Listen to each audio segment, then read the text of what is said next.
10 taon kang sunod-sunod na nagpuyat upang tapusin ang isang cultivation na laro. Sa laro ikaw ang numero 1 sa pandaigdigang ranggo ng buong server. Ang iyong cultivation ay umabot sa 1 bilyong taong kataas-taasang emperador.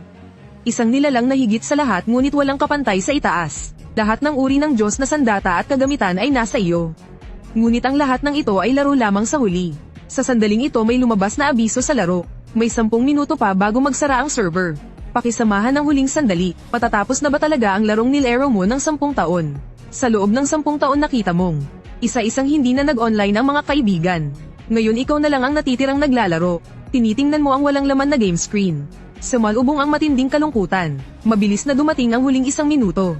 Binuksan mo ang World Channel at nagpaalam. Buhay ng cultivation. Ikaw ang pinakamagandang larong nalaro ko. Paalam sa inyong lahat. Kung may tadhana magkikita tayong muli. Pagkatapos ay kumain ka kasama ang kadorm mong si Luo Tao. Pagkaalis mo, muling lumitaw ang isang paalala sa screen ng laro. Isinasara ang laro. Pagkalipas ng kalahating oras, ang laro ay magiging realidad.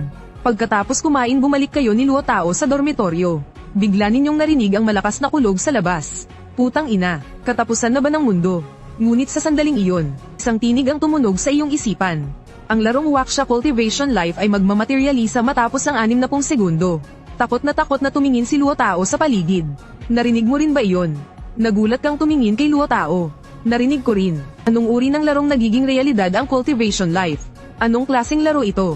Bigla kang nakaramdam ng pagkakaunawa. Hindi ba ito ang larong nilaro mo sa loob ng 10 taon? Ang larong ito ba ang magmamaterialisa? Lahat ba ng laman ng laro ay lilito sa realidad? At sa sandaling iyon, huling tumunog ang tinig sa isipan ng lahat. Lumipas na ang 60 segundo. Nagsimula ang materialisasyon. Unang materialisasyon ng cultivation. Sa isang iglap nagbago ang kalangitan. Mga sinag ng gintong liwanag ang bumaba mula sa langit. Binalot ng gintong liwanag ang buong katawan mo. Ganap ng materialisado ang cultivation ng kataas-taasang emperador. Mangyaring gamitin ng maingat ang iyong kapangyarihan. Kasabay nito ang 1 bilyong taong karanasan ng karakter sa laro, ay sabay-sabay na pumasok sa iyong isipan. Parang ikaw mismo ang dumaan sa lahat ng iyon. Sa maikling panahon ay ganap mong nakontrol ang iyong cultivation. At naunawaan mo kung gaano kalakas ang iyong kapangyarihan. Putang ina, tingnan mo ito. Biglang sumigaw ng malakas si Luo Tao. Tumingin ka sa kanya. Nakita mong dinurog ni Luo Tao ang isang dumbbell gamit ang isang kamay. Nasa body refining stage lang ako. Ganito na agad kalakas. Ibig sabihin mas lalong malakas ang foundation at golden core. Nang marinig mo ang sinabi ni Luo Tao, hindi mo napigil ang mapangiti, dahil ang body refining ang pinakapangunahing antas. Masasabing ito ang unang hakbang sa cultivation. Tanging ang foundation building ang tunay na pagbabago ng katawan. Sa ilalim ng golden core lahat ay mortal. Ngunit hindi ko maiwasang mag-alala. Dahil ngayon lahat ay nagkaroon ng pambihirang lakas. Mukhang malaki ang pagbabagong darating sa mundo. Sa sandaling ito biglang umalingaw-ngaw ang anunsyo ng paaralan. Ako ang punong guro na si Lichun. Inaanyayahan ng lahat ng guro at estudyante na magtipon sa playground. Tara na, tingnan natin. Tumingin ka kay Luo Tao at nagsalita. Hindi nagtagal lahat ng estudyante ay dumating sa playground. Kinuha ng punong guro ang mikropono at nagsalita. Naniniwala ako na may ilang estudyante na nakakuha na ng pambihirang lakas. Ngunit hinihiling ko sa inyo, huwag ninyong basta gamitin ang nakakatakot na lakas na iyon. At tapat na isulat ang inyong sariling antas ng cultivation. Kailangan naming gumawa ng talaan. Hindi nagtagal lahat ng guro at estudyante ng Chin Capital University ay nakapagsumite. Patay sa nakuhang resulta, namangha ang pamunuan ng paaralan. Sa buong paaralan may kabuuang 15,000 guro at estudyante. Mahigit 3,000 ang nagmaterialisa ng cultivation. Tiningnan mo ang pagbabago ng mga ekspresyon ng lahat sa playground. Hindi mo maiwasang makaramdam ng emosyon. Hindi mo inakalang dahil sa pagtitiyaga sa paglalaro, ay naging pinakamalakas ka. Sa sandaling iyon, biglang sumigaw ang girong namamahala sa pagtatala. Siguro Yanyo ay nasa Mahayana stage. Sa isang iglap, lahat ng mga mata ay sabay-sabay tumingin sa isang tao. Isang babaeng may nakabibighaning anyo. Pagkatapos, inanyayahan ng punong guro si Yanyo na umakyat sa entablado. Ngayon na nagmaterialisa na ang laro, lahat ng naglaro ay magkakaroon ng cultivation. Ngunit pinapayuhan ko ang lahat. Huwag abusuhin ang lakas para gumawa ng krimen. Huwag ninyong apihin ang mga ordinaryong tao. Huwag ninyong isipin na kayo na ang pinakamalakas. Dahil may mas malalakas pa kaysa sa inyo. Sa puntong iyon, may alaala na sumulpot sa isipan ni Yanyo. 5 taon na ang nakalipas nang unang laruin niya ang larong ito. At nakatagpo siya ng isang masigasig na manlalaro. Araw-araw siyang tinutulungan maglaro. Binibigyan siya ng maraming item. Sinamahan siyang pumatay ng mga halimaw. At naging daw partner niya. Kaya sa maikling panahon ay umabot siya sa Mahayana stage. Ngunit hindi niya alam kung anong antas na ngayon ang guro at daw partner na iyon. Sa kasalukuyan, ang tanging naaalala niya ay bago mag-quit sa laro ay isa na itong Celestial Immortal. Ngunit sa sandaling matapos sabihin ni Yanyu ang mga salitang ito, biglang may malakas na pagsabog na umalingaw-ngaw sa langit. Ganap nang natapos ang materialisasyon ng cultivation. Nagsimulang magbago ang lawak ng Blue Planet. Paunang pagbabago ang paglawak ng buong mundo ng 10 beses. Malapit nang buksan ang Golden Ranking ng cultivation. Ang mga mapapasama sa talaan ay makakatanggap ng masaganang gantimpala. Pagkaraan ng 3 araw ay magmamaterialisa ang mga divine artifact. Biglang yumanig ang lupa, isa-isang nawalan ng balanse at bumagsak ang mga ordinaryong tao sa playground. Ipinindid mo ang iyong mga mata. Ginamit mo ang divine sense upang masdan ang buong Blue Planet. Bilang isang kataas-taasang emperador, umaabot ang iyong divine sense hanggang sa labas ng universo. Ikinalamangha mong matuklasan na ang lawak ng buong Blue Planet ay lumaki ng 10 beses. At sa mismong waksya, ay biglang nadagdagan ng libu-libong hindi kilalang rehiyon. May mga karagatan, may mga kagubatan, may mga disyerto, lahat ng iyon ay walang taong naninirahan. Wala kahit anong anyo ng buhay. At bigla na lamang silang lumitaw mula sa wala, ngunit nagdulot ito sa iyo ng masamang pakiramdam. Kung talagang nagmamaterialisa ang laro, hindi kaya pati ang mga halimaw at NPC ay lilito din. At sa sandaling iyon, narinig ang sunod-sunod na ingay ng rotor ng mga helicopter sa langit. Sabay-sabay na tumingala ang lahat. Isang military helicopter ang paikot-ikot sa itaas nila. Habang unti-unti itong lumalapag, isang lalaking naka-uniforming militar ang bumaba mula rito. Mukhang nasa 30 taong gulang lamang. Ako si Luo Wei, miyembro ng Departamento ng Pamamahala ng mga Cultivator. Isa rin akong Major General. Nang marinig ang kanyang pagpapakilala, nabigla ang mga guro at estudyante sa lugar. Sino ang may pinakamataas na cultivation dito? Sinuyod ni Luo Wei ang lahat ng naroon. Ako ay nasa Mahayana stage. Lumabas si Yanyu at nagsalita. Nakikita niya na ang sundalong nasa harap niya ay isa ring cultivator. Ngunit mas mababa ang antas nito kaysa sa kanya. Nasa Golden Core stage lamang. Nang marinig iyon, lubos na nagulat si Luo Wei. Dali-dali siyang yumuko, pagbati sa isang Mahayana powerhouse. Kung dati sana, hindi siya kailanman yuyuko. Ngunit ngayon ay panahon na ng mga cultivator.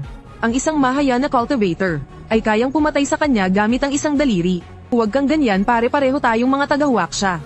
At kayo ang may pinakamalaking ambag sa waksya. Nataranta si Yanyu at agad na ay nalalayan si Luo Wei gamit ang espiritual na enerhiya. Kung ganoon ay tatawagin ko kayong ginang yan. Hindi ko alam ginang yan. Kung handa kayong sumali sa aming departamento ng pamamahala ng mga cultivator. Upang mapanatili ang kapayapaan at katatagan ng lipunan. Handa ako, isang karangalan ang maglingkod para sa bansa. Tumango si Yanyu. Napakabuti naman. Mag-usap tayo ng mas detalyado sa isang tabi. Umalis sa playground sina Luo Wei at Yanyu. Nang makita mong umalis silang dalawa, ginamit mo ang iyong divine sense upang patuloy silang bantayan.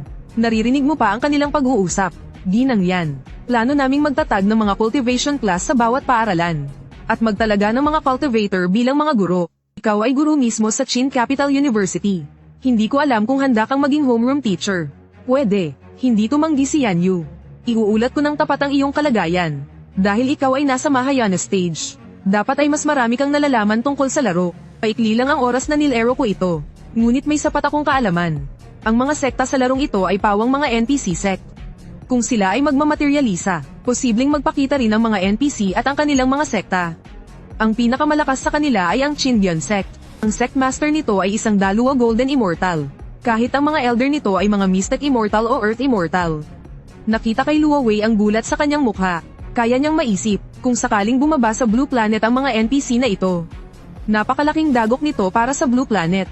Iyon ay isang Daluo Golden Immortal. Sa isang isip lamang ay kayang wasakin ng isang bansa, o kahit ang mismong isang planeta. Kung hindi sila makokontrol, magiging sakuna ito para sa waksya. Ngunit huwag mag-alala, ang Qindian sect ay isang matuwid na sekta sa background ng laro. Hindi sila nananakit ng mga inosente. Ang dapat ikabahala ay ang mga demonic sect. Ginagawa nilang pagkain ang mga tao. At ginagamit ang kaluluwa ng tao upang magsanay. Sila ang tunay na mga salot. Alam ko ang mga bagay na ito. Iuulat ko ito ng tapat. Kung talagang magmaterialisa sa waksya ang mga sektang ito. Para sa atin iyon ay isang ganap na kapahamakan. Teka muna, hindi ko alam kung alam ninyo ginang yan. Kung sino-sino pa ang ibang malalakas sa loob ng laro. Halimbawa yaong mas malakas kaysa sa iyo. Mas marami ang mas malakas kaysa sa akin. Noong naglalaro pa ako noon, hindi man lang ako pumasok sa top 50 ng ranking. Ang mga iyon ay nasa tribulation stage pataas. Lalo na ang girong nagdala sa akin sa laro noon. Ang pangalan niya ay Xiaoyao Tianzhen. Noon ay isa na siyang Celestial Immortal. Kung naglalaro pa rin siya hanggang ngayon, posibleng isa na siyang santo o mas mataas pa. Habang palihim kang nakikinig sa malayo ay nanginig ang buong katawan mo. Dahil narinig mo ang napakapamilyar na pangalang Xiaoyao Tianzhen. At ang iyong game name ay Xiaoyao Tianzhen. Ngunit napakarami mong naging disipulo. Hindi mo agad naalala kung sino siya. Mukhang, napakahalaga ng girong ito para kay Ginang yan. Ngumiti si Luo Wei. Tama, tumango si Yan Yu. Pagbibigay kami ng espesyal na pansin sa Xiaoyao Tianzhen na ito. Hindi ko alam kung ano ang iyong game ID Ginang yan. Para sa pagiging lihim, sa game name kami nakikipag-usap sa labas. Ang game name ko ay Shui Xianzi. Nang marinig iyon ay tuluyang natigilan ka. Hindi mo inakalang ang daw partner at disipulo sa laro ay guro pala ni Zebao. Ngunit wala kang balak magpakilala. Dahil sobrang nakakahiya, magandang pangalan ang Shui Xianzi. Ganito na muna, babalik na ako upang iulat ang sitwasyon dito. Pagkatapos ay sumakay si Luo Wei sa helicopter at umalis. Ikaw at si Luo Tao ay naghanda ng bumalik sa dormitoryo. Biglang isang tunog ng hongmeng ang umalingaw-ngaw mula sa langit. Nagbukas ang cultivation golden rangkeng. Lahat ay sabay-sabay tumingala. Ang dating malinaw na kalangitan ay biglang napuno ng may itim na ulap. Kasunod nito isang kumikislap sa gintong liwanag na scroll ang lumitaw sa himpapawid. Naramdaman mo na ang scroll na ito ay may napakatakot na espiritual na enerhiya. Hindi bababa sa isa itong pre-celestial top-grade spiritual treasure. Matapos lumutang ng 7 hanggang 8 segundo, dahan-daang bumukas ang scroll. Ngunit wala palang laman sa loob. Muling umalingaw-ngaw ang tinig ng hongmeng great daw. Bukas na ang cultivation golden rangkeng. Ipapakita ang nangungunang 100 cultivator. Habang mas mataas ang ranggo mas sagana ang gantimpala. Ika-100 na ranggo luobo ay Chi Xiao Qingkai. Antas Nascent Soul. Gantimpala 5 Nascent Soul Pill. Ika-100 pa lang ay Nascent Soul na. Sobrang hina naman ito. Hindi ka naman masyadong nagulat sa golden rangkeng. Dahil 1 taon lang talaga sumikat ang larong ito. 1 taon ng laro pinakamataas na ay Tribulation Stage. Ngunit kapag tumigil sa paglalaro, bumababa ang cultivation dahil sa Force Challenge at Monster Invasion. Kaya maraming tao ang nawalan ng cultivation. Pagdating ng ika-10 taon, ikaw na lang ang natitirang naglalaro sa buong laro. Ngunit wala kang pakialam sa Nascent Soul Pill na ito. Dahil may 999 ka pa sa bag. Hindi ito ang limitasyon ng nakuha mo, kundi ang limitasyon ng laro.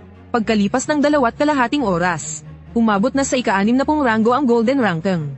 Ika-6 na ranggo Shui Xianzi Early Great Completion Reward Water Spirit Immortal Herb.